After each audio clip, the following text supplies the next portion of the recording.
দুনিয়াতে যত অদ্ভুত অদ্ভুত প্রশ্ন সব আপনি মুসা আলাহিস সাল্লামের মাথা থেকে পাবেন। বিভিন্ন বিষয়ে আল্লাহরে প্রশ্ন করতেন। সাইয়েদনা মুসা আলাহিস সাল্লাম আল্লাহরে বললেন, আল্লাহ আপনি আমার এমন একটা জিকির শিখাইয়া দেন যে জিকিরটার শব্দ আপনি আর আমি ছাড়া কেউ জানবে না।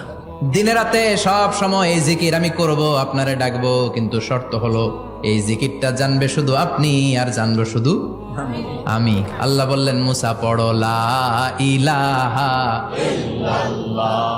মুসা আলাইহিস সালাম কয়, মাবুদ এটা তো জাতীয় জিকির, সবাই জানে। আমি তো চাইছি এক্সেলেন্ট একটা জিকির, কারো কাছে নাই, শুধু আমি জানবো আর আমি পড়বো।